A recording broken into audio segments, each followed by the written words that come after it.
Contextos.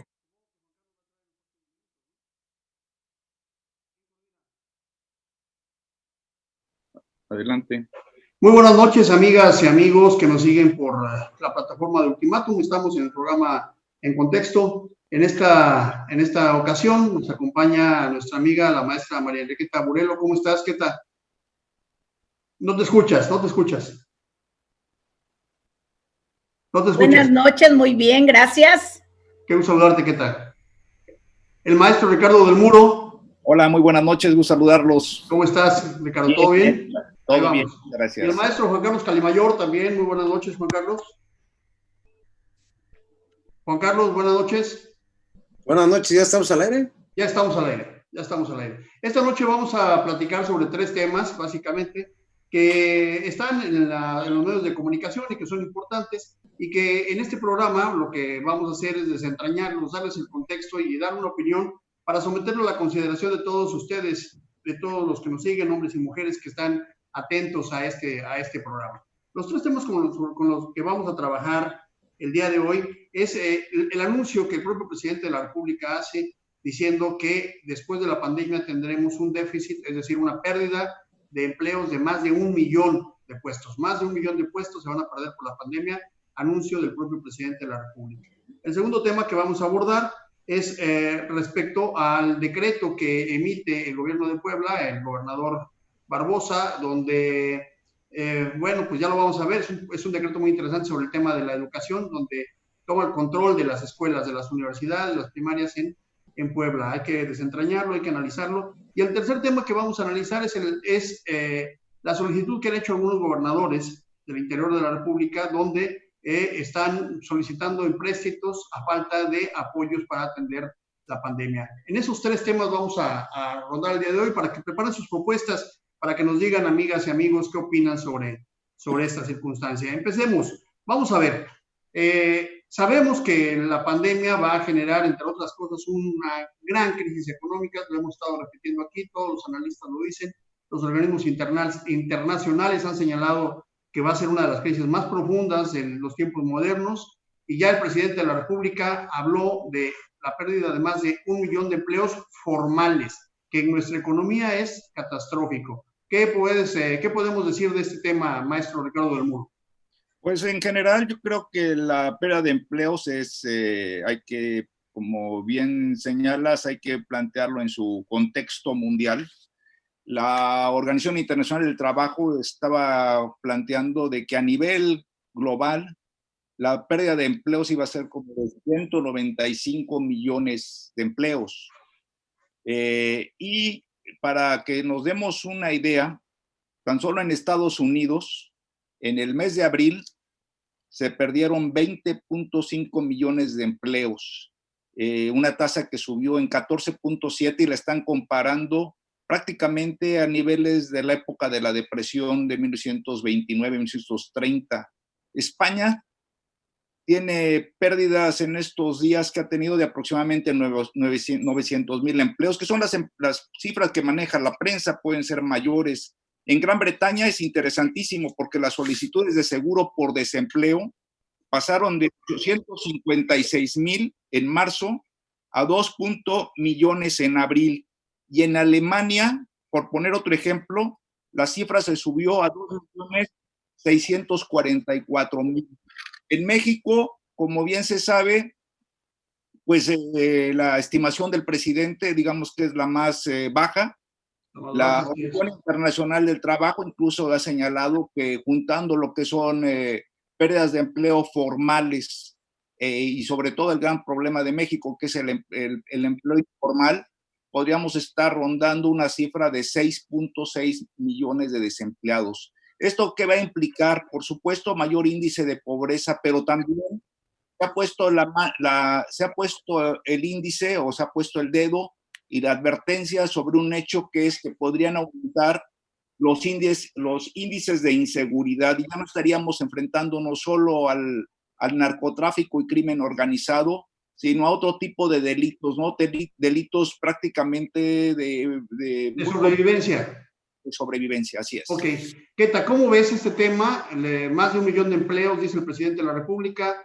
40 millones de desempleados en Estados Unidos, que está muy cerca y que nuestra economía pues, está ligada absolutamente a Estados Unidos. ¿Cómo ves las repercusiones en la familia, las repercusiones, desde luego, ya hablaba el maestro Ricardo del Muro, en la seguridad? Es yo un creo tema que, terrible, ¿no? y yo creo que 1 millón se me hace una cifra bastante baja, ¿verdad? Para mi gusto, 1 millón, tal vez únicamente en la Ciudad de México, y nos quedamos cortos. Creo que habría que analizar por cada estado la pérdida de empleos por cada estado en el sector, ¿verdad? En el sector privado yo creo que más que nada están las pérdidas. No sé si algunos estados también han despedido personal dentro de su administración pública, tanto municipal como estatal o federal. Habría que analizar eso porque varias subsecretarías iban a desaparecer y no creo que es posible que conserven a todos los empleados que pertenecían a esas subsecretarías. Necesariamente tendría que haber ajustes al respecto. Yo comentábamos precisamente con las compañeras, ¿verdad? Las mujeres nos preocupamos más, bueno, yo creo que los hombres también, ¿verdad? Pero las mujeres siempre estamos viendo esta parte de la economía, de cómo salir adelante. Ya hablábamos de que varias están muy tranquilas en sus casas porque conservan su sueldo, ¿no? Pero toda esa cantidad de personas que están sin empleo, pues no se pueden dar el lujo de permanecer en sus casas con la tranquilidad con la que estamos nosotros. Hemos visto en páginas de ayuda, un señor intercambiaba su casco de motociclista por unas despensas.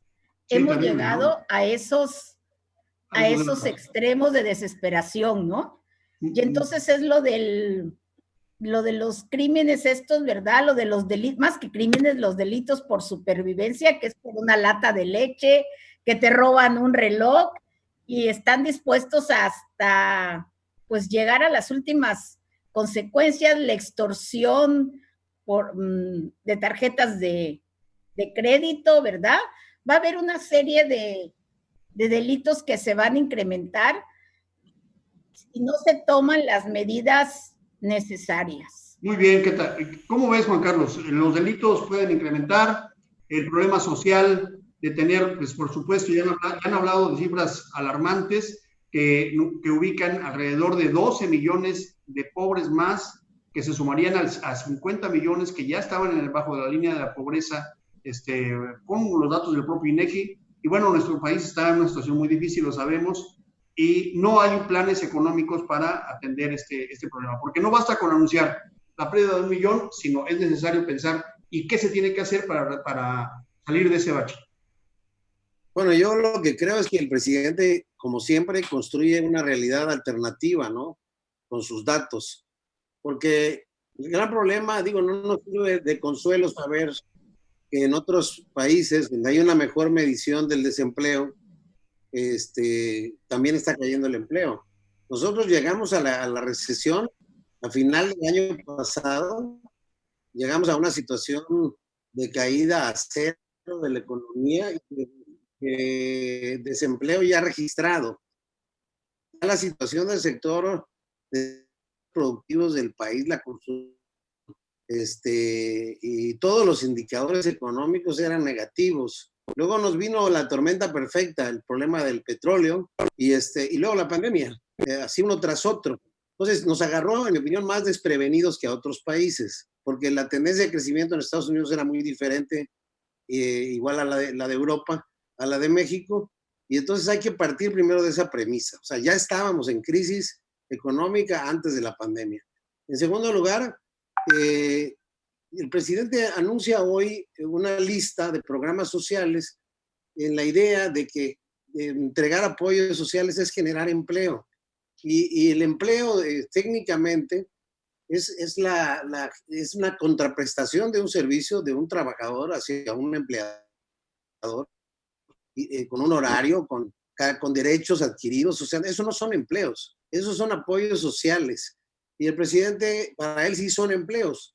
A mí me parece solamente el mes pasado y este mes, formalmente, el IMSS registró 760,000 desempleados dados de baja, 6.500 empresas dadas de baja, es decir, que quebraron.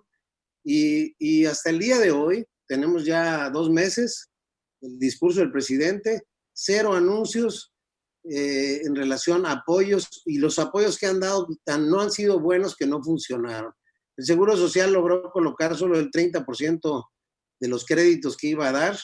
La base con la que calcularon el programa de la Secretaría de Bienestar era una base de datos que ya tenían antes de la pandemia, es decir, no atendió más que a la población vulnerable, que para ellos era rentable, digamos, electoralmente, además, y no se basó en pequeños, ni siquiera en los micronegocios que cayeron y están en la desesperación. Porque no hay un apoyo a empresas, sino más bien la lógica que tiene hoy el presidente de la República es apoyar directamente a las personas, pero esto no genera productividad, no genera empleo y no genera, por supuesto, crecimiento. Según él, lo que genera al máximo es consumo, ¿no? Bueno, y otra base de mal cálculo es el hecho de que en México la gran mayoría de la economía es informal. No se diga en estados como Chiapas, donde la recaudación es casi nula, ¿no? No contribuimos ni con menos del 1% de la contribución nacional. Por eso vemos ahora a otros estados reclamando toda la aportación que le dan al país y que no la ven retribuida, y por eso al ratito vamos a tocar el tema de los empréstitos. Están viendo la necesidad de financiar para la pandemia la reactivación económica. Acá pedimos... Vamos con ese tema, Juan Carlos. Sí, acá pedimos... Bueno, si quieren lo tocamos más al rato, pero lo que quiero decir es, de acuerdo a otros indicadores, el propio Coneval dijo que iban a ser entre 10 y 12 millones de desempleados, iban a entrar, de personas que iban a caer en la pobreza, y eso es el dato que hay que tomar en cuenta, ¿no? 650,000 despidos, nada más con estos cierros, significan 650,000 familias que se quedaron sin un ingreso, en su gran mayoría. Para tratar de resumir para nuestros amigos, el presidente habla de 1 millón de empleos, cifras oficiales también, no de la presidencia, hablan de 12 millones de empleos perdidos. El presidente habla de algunas empresas, no da el dato, y el propio INEGI habla de 6,000 empresas que están cerrando. Es decir, ahí tenemos el dramatismo de los datos y el dramatismo real que se vive día a día. Ricardo del Muro, vamos a hablar sobre el siguiente tema. El gobernador de Puebla, ya nos hemos acostumbrado a, digamos, a las ocurrencias de repente de este señor,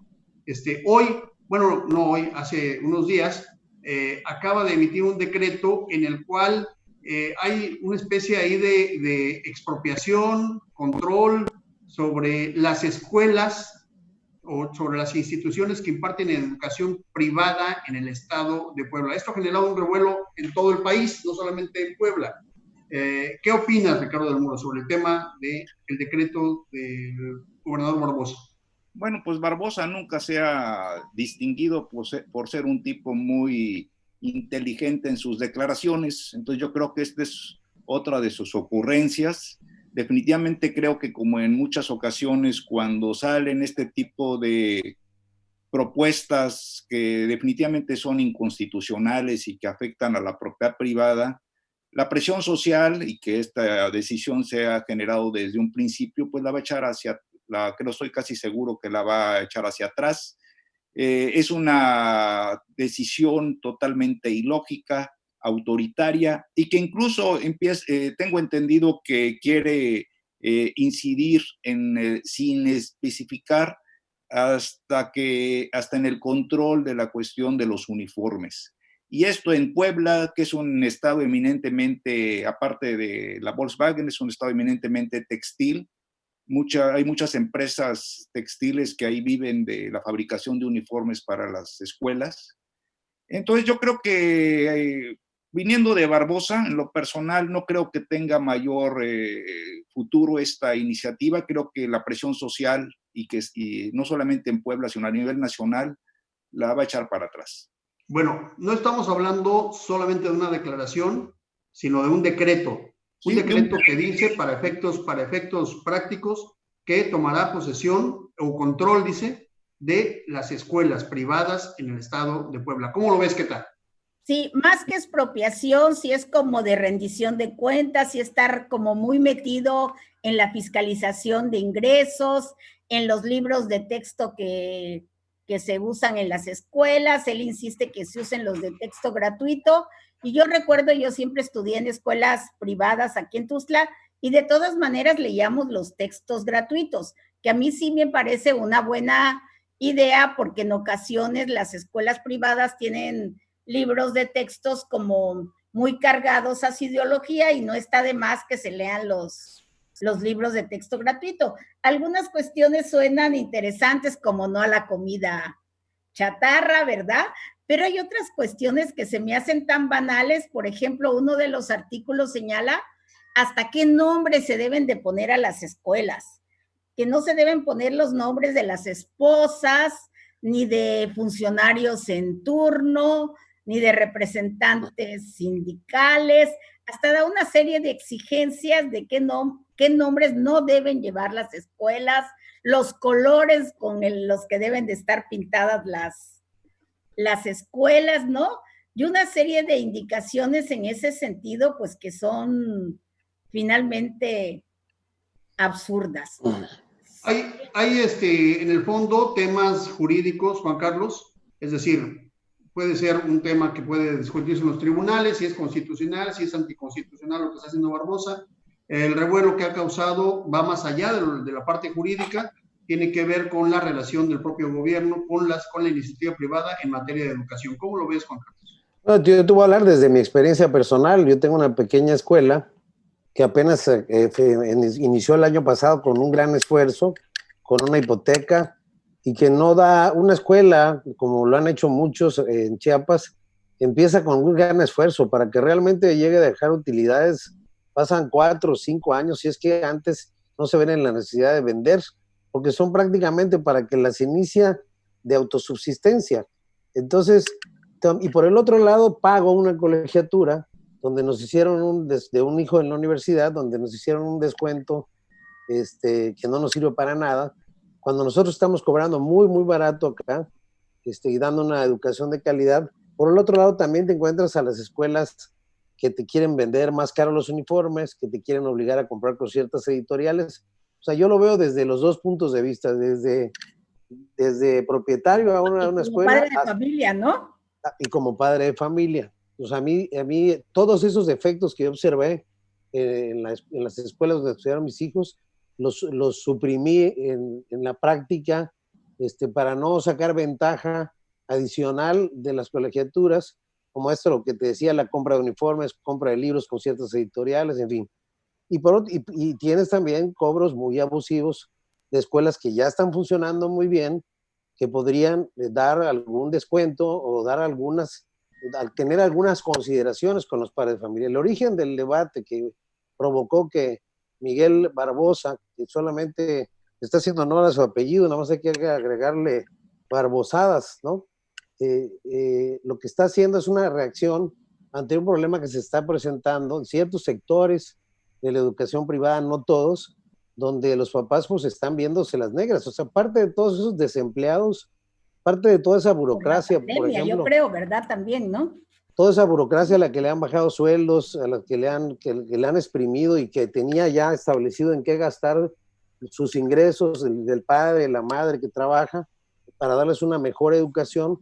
Hay que tener en cuenta que en un colegio privado estudian 20 niños en un salón, en una escuela pública estudian 60. Simplemente ahí tienes un principio de disparidad en la atención de los alumnos y en el sentido de que el problema es que todo lo resuelven en este país, esta parte radical, para no generalizar en Morena, porque no todos son así, esta parte radical de hacer propuestas al vapor. Si no fuera por Ricardo Monreal, por ejemplo, por Porfirio Muñoz Ledo, por voces discordantes, incluso de intelectuales que apoyaron a la 4T, no habría estas revires del gobierno. Bueno, el propio presidente le acaba de revirar una iniciativa al presidente de Morena respecto del INEGI, que se metiera a las casas. Entonces, es otro tema, pero lo que te quiero decir es, sí hay una razón para el debate, pero la solución no es esa, la que dio Barbosa. ¿Por qué?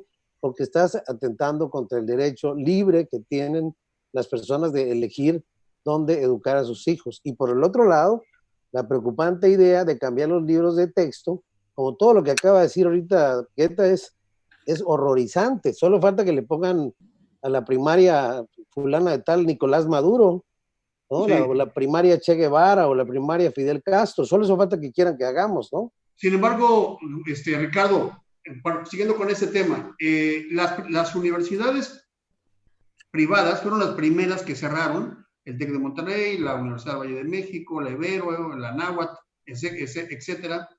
Fueron las primeras que cerraron con lo del COVID, pero no han bajado el costo de las colegiaturas, no obstante, están dando las clases a distancia. Eso es de lo que se quejan algunos padres de familia. ¿Tú cómo ves este tema? ¿Es resultado también de la incapacidad de seguir pagando colegiaturas o tiene que ver más bien con un tema ideológico, Ricardo? No, pues es una cosa de cuestión ideológica, o sea, algo sencillo de que todas las universidades y todos los colegios, sean de primaria, de secundaria, sean particulares, tienen un cuerpo de maestros. Y el cuerpo de maestros, bueno, incluso no nos vayamos a la cuestión educativa, simplemente si alguna persona está en algún club deportivo, una escuela de natación, por decir, a los entrenadores se les tiene que pagar.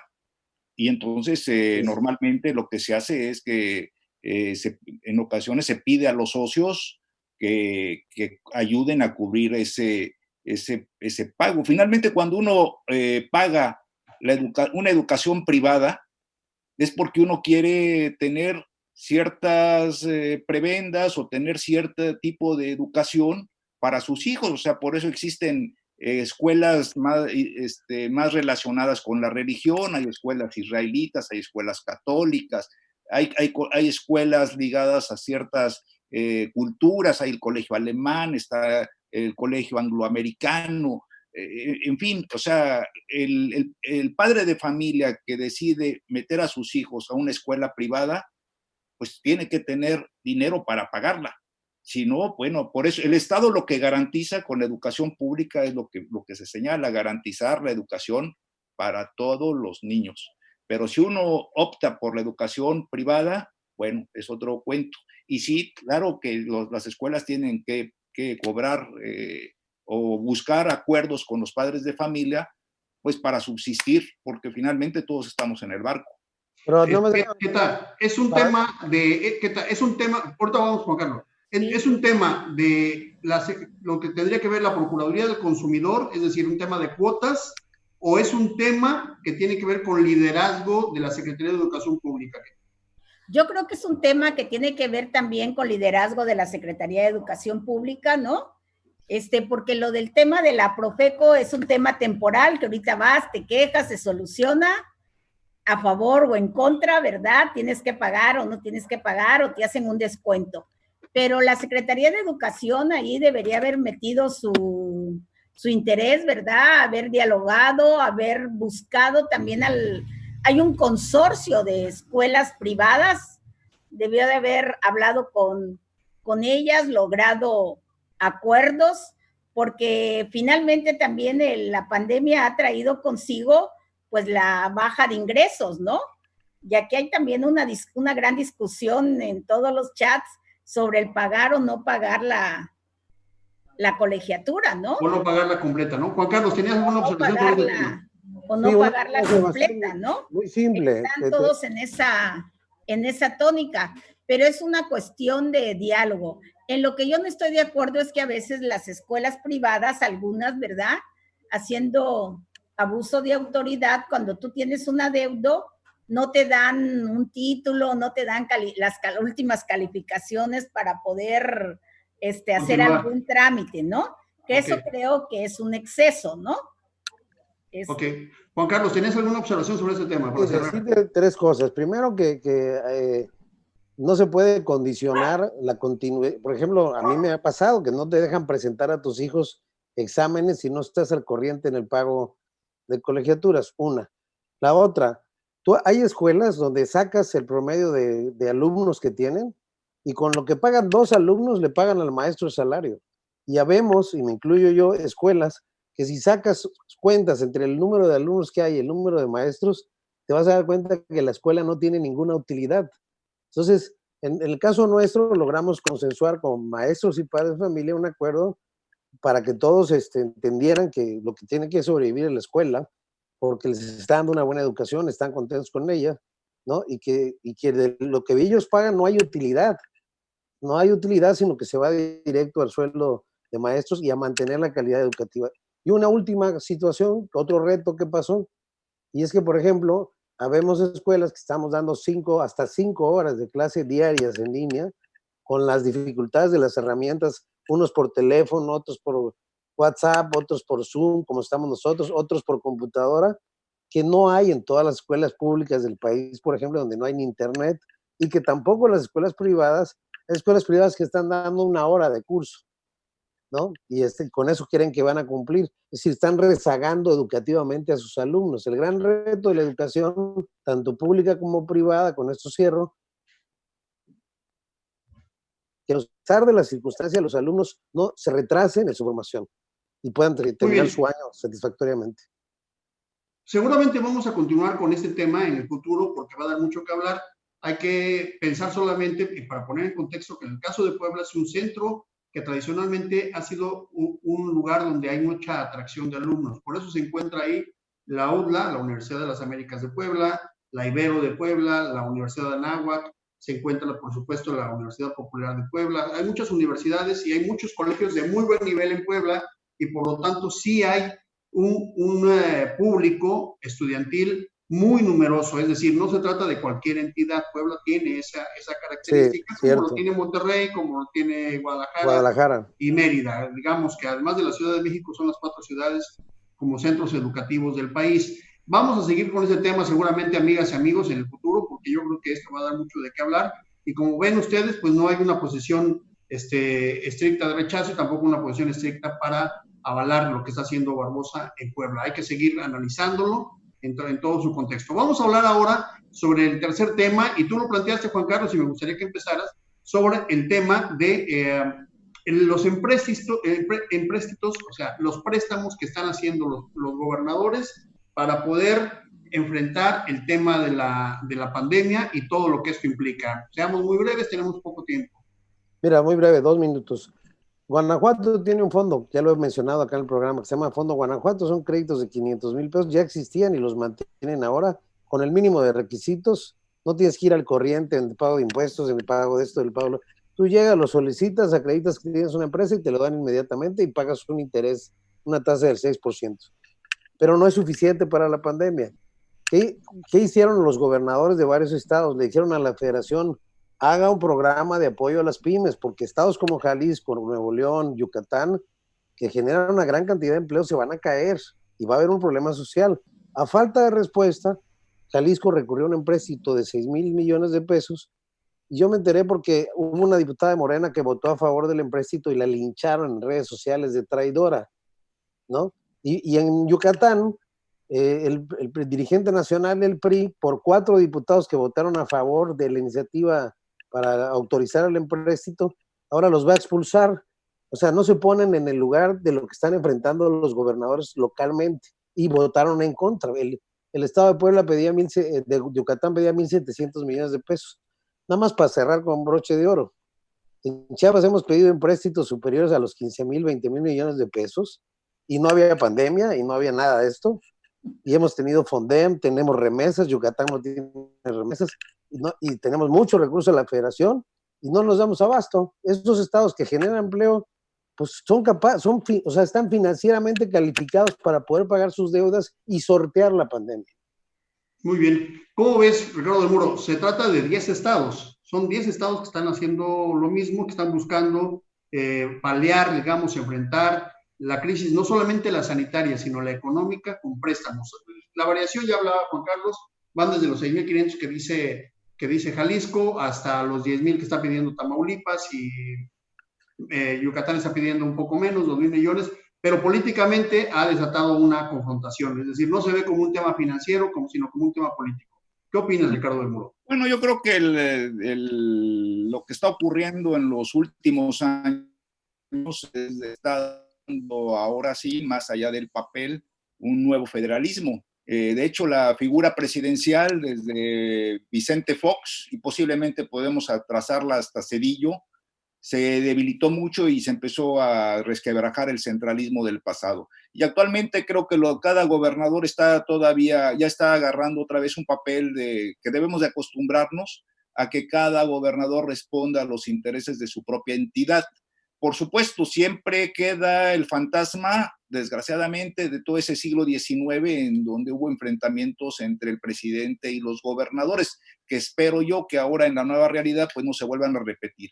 Pero qué bueno, por otro lado, que se está dando este aspecto que es un nuevo federalismo y que bueno, que el Ejecutivo de alguna manera lo está respetando, ¿no? Y es propio de un problema económico y que no solamente se está dando en la cuestión de los empréstitos, sino que además se está dando en tomar decisiones de salud, como es el alargar, el no respetar, el no estar de acuerdo con las fechas establecidas por la Federación para el fin de la pandemia, etcétera, etcétera.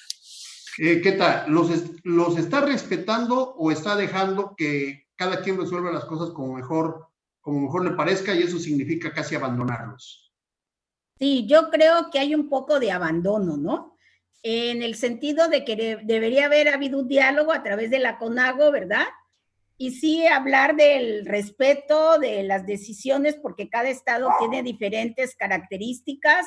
El mismo coronavirus afectó a los estados de diferente manera.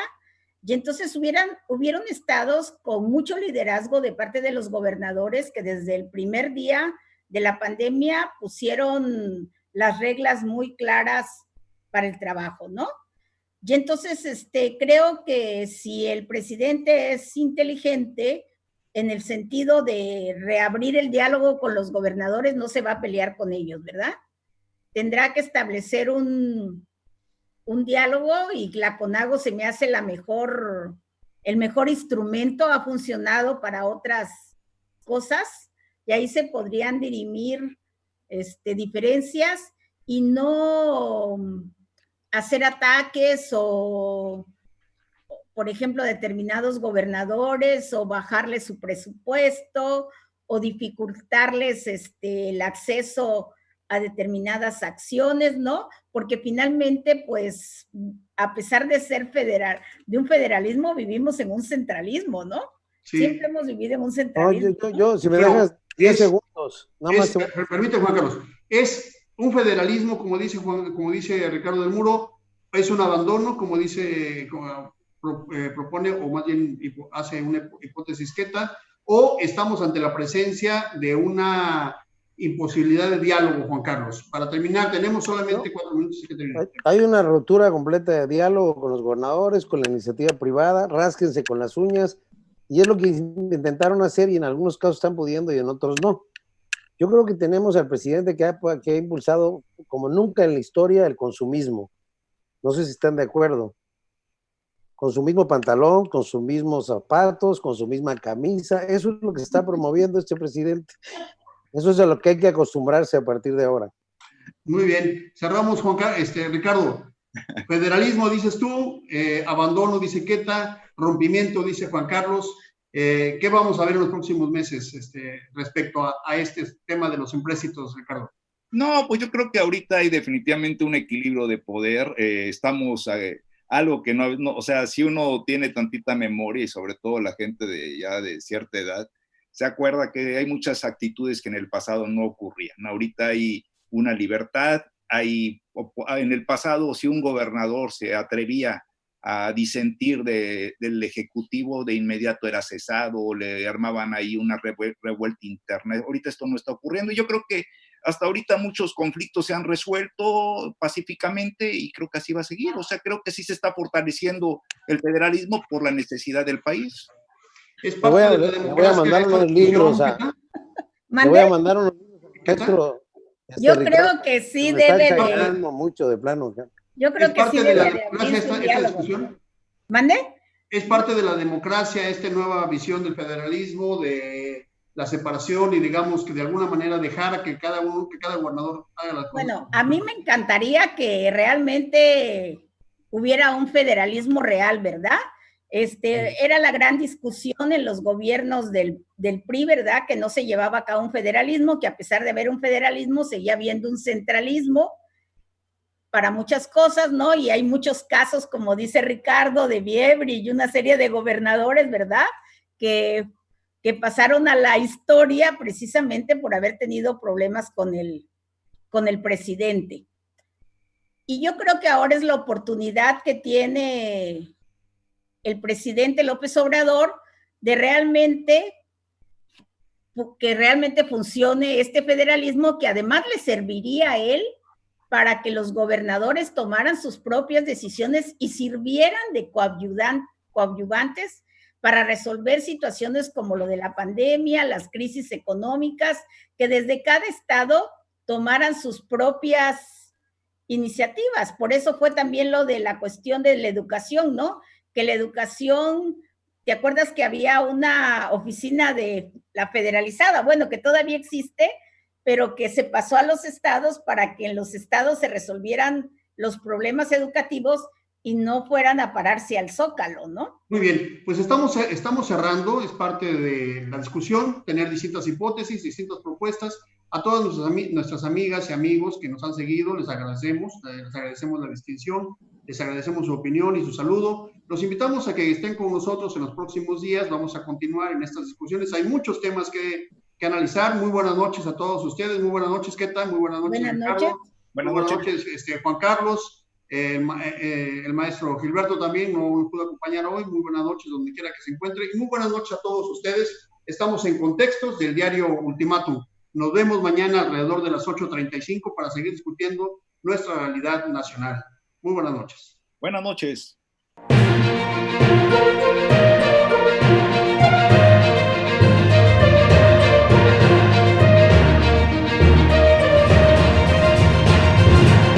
Contextos.